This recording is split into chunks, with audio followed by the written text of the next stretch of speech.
Hey there. Today I want to talk about the upcoming Gemini new moon. I am Marina Orms here with your Astro vibe and Astro perspective for Sunday, May 25th.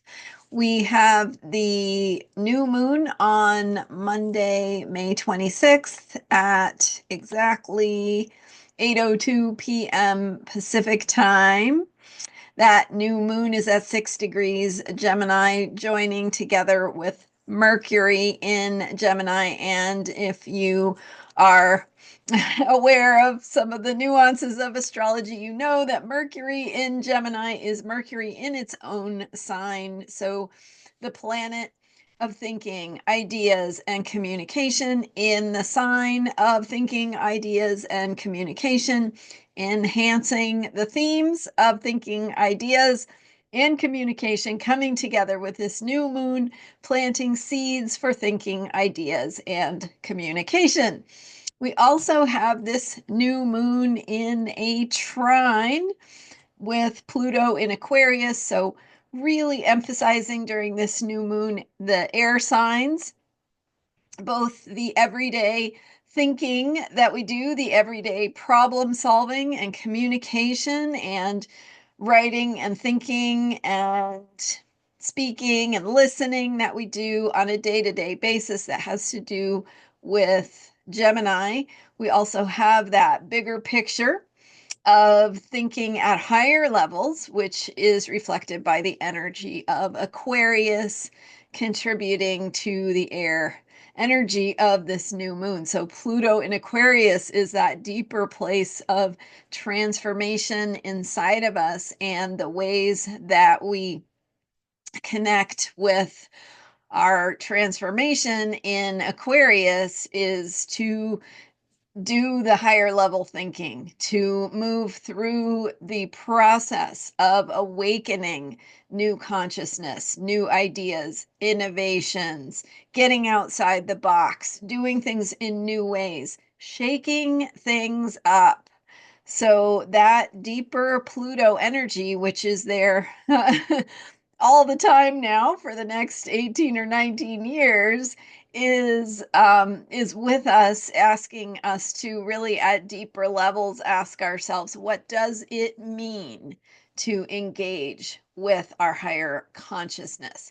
How do we access that bigger picture of thinking, that outside the box thinking? How do we access our own capacity to tap into creative solutions and get outside the box of how we've always done things to step into our creative side, what we are really capable of?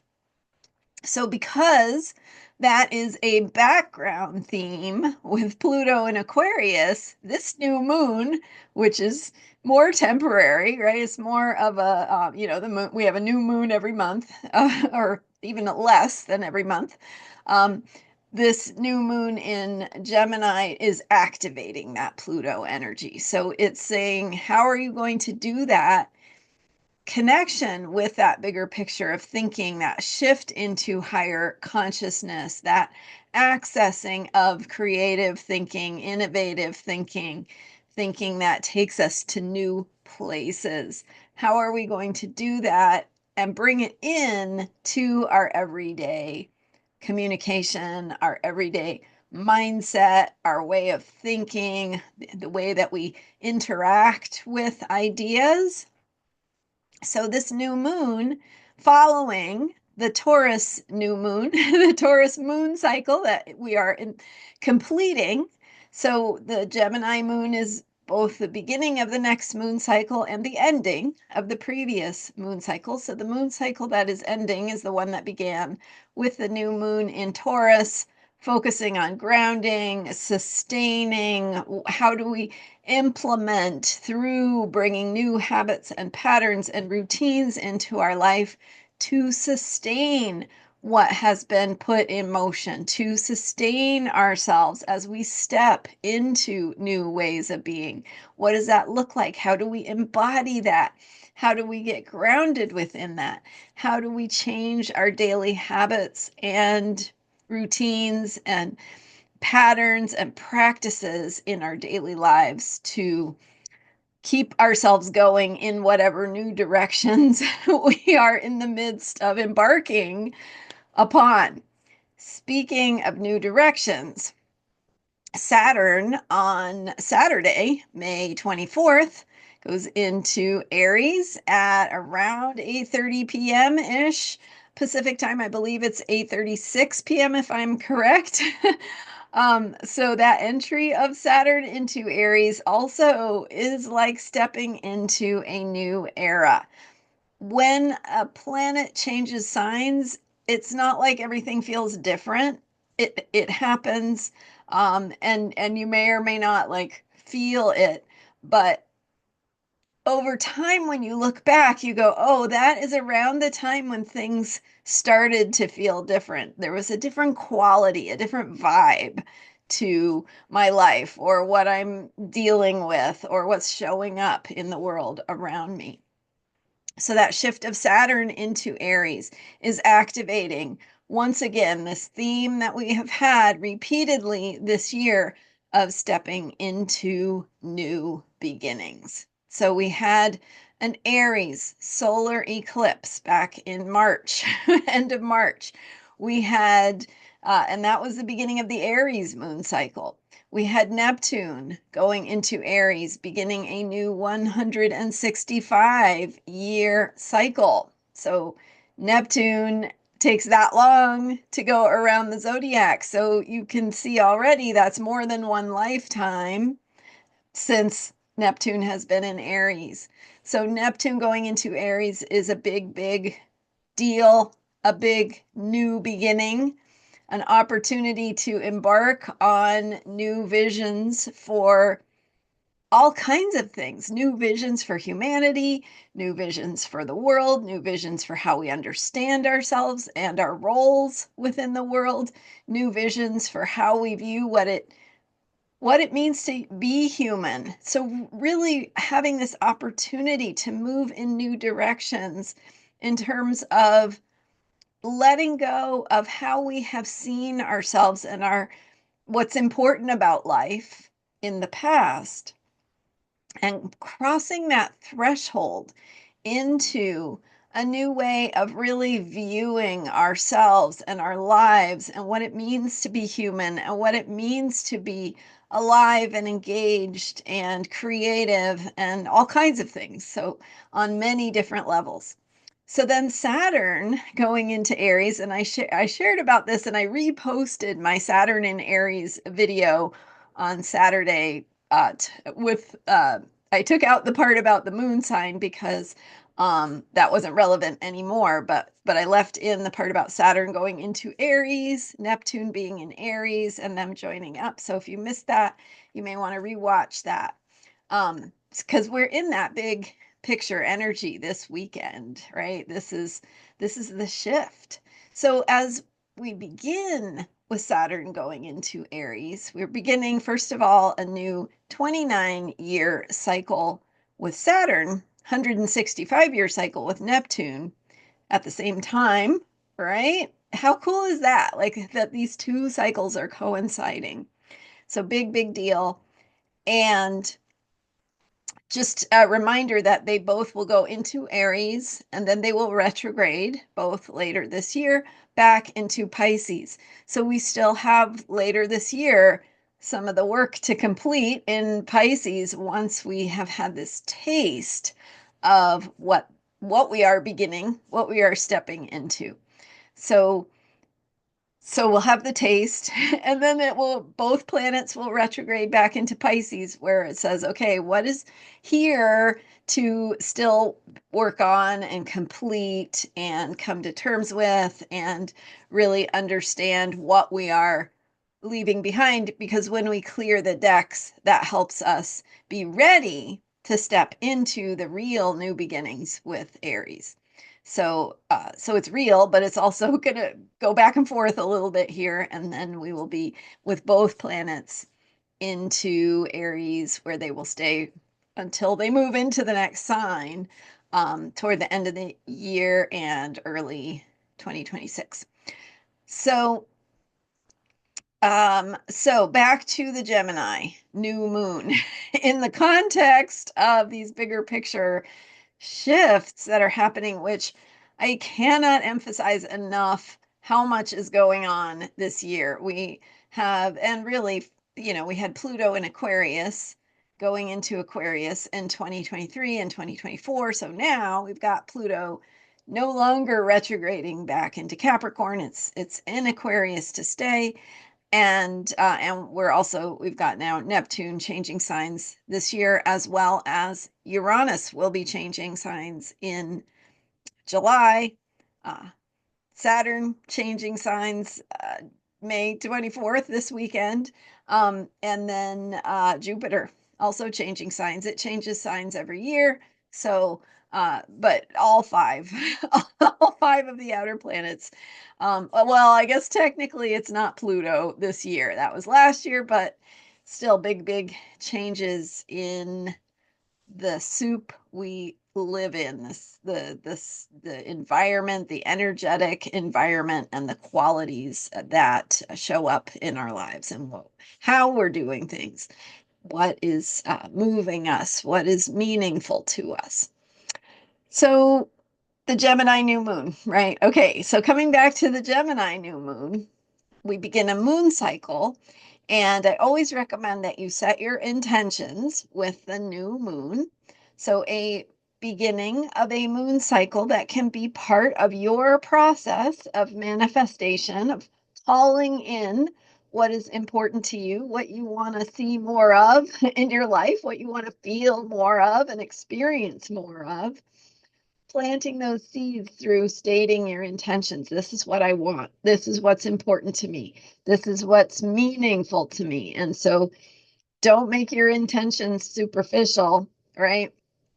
Don't ask for don't ask for superficial stuff. Ask for the stuff that really speaks to you. And sometimes the superficial stuff, maybe you want, I don't know, a new toaster, right? But why, right? What is that new toaster all about?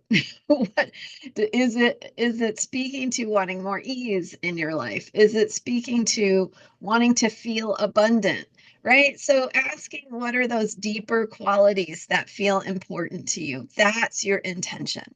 So your intention in that case would be, my intention is to experience more ease. My intention is to experience the feeling of abundance and to have that grow in my life so that I feel that way more often. Because really, okay, this is going to go out on a limb here, but when it gets really right down to it, all of these things are with us all of the time. It's just what we choose to focus on. Abundance?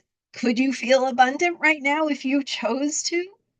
I mean, maybe, right? Sometimes we get stuck and all that stuff, but abundance is available to us. And that is partly why we want to remember to smell flowers and take in beauty, right? Because the abundance is there. It's what we choose to focus on. So intentions help us to align by helping us to focus on what we want to see grow, what we want to remember is there all the time. So, I mean, the hard stuff is there too, right? And it's not about going la la la, I don't care, it's really about saying I'm on this path. I am learning how to experience abundance more fully, more frequently, more in alignment with who I am, right? More authentically. So, okay, so sorry for that aside. Hopefully it was useful to some of you, but coming back to intentions. So you want to set your intentions for the qualities that you want to feel and experience. And with this Gemini new moon, this moon cycle, the theme will be about thinking and ideas and communication. So, how are you going to support yourself to shift your thinking, to open your mind, to invite in new ideas? Because new ideas can be the seed of new creations. So, so this is a moon cycle focused on thinking and ideas. So really looking at your patterns of thinking, What thoughts do you have that don't really serve you anymore? Do you find yourself worrying about something? Do you find yourself spending time thinking about something that's really not in your own best interest? How can you shift your thinking? And it's not about the thing that you're worried about, like, it doesn't have to be perfect. You can still be worried about it. It can still be there, and you're probably not going to fix it overnight.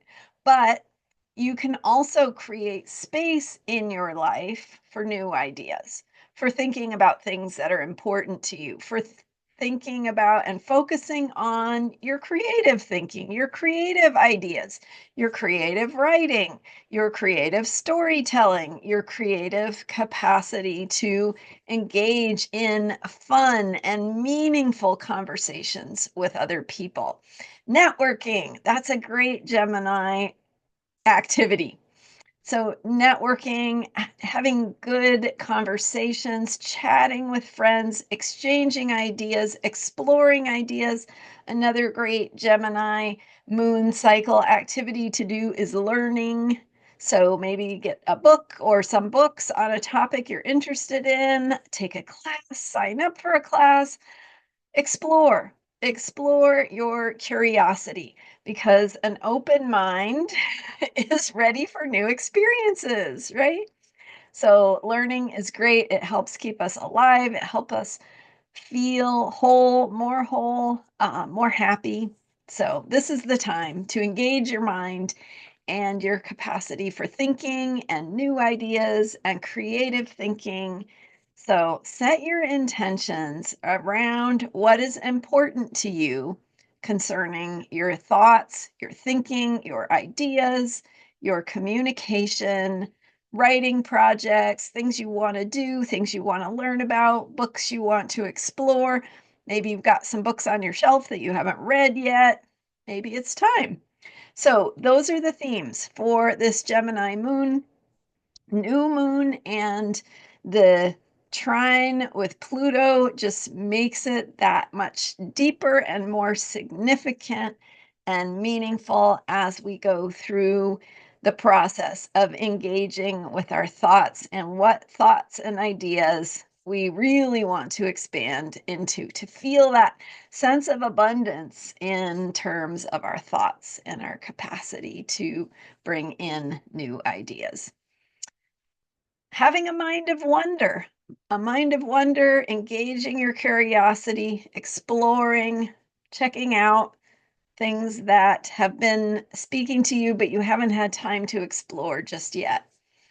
All right. Thanks so much for being here. I'm Marina Orms. And speaking of learning, I'm going to have very soon some bite sized learning little videos to help you understand your chart and astrology. I have some videos I'm putting out to start for beginners, but I'm going to be having for all levels. So if you're way past the beginner phase, don't worry, I'll have stuff for you too.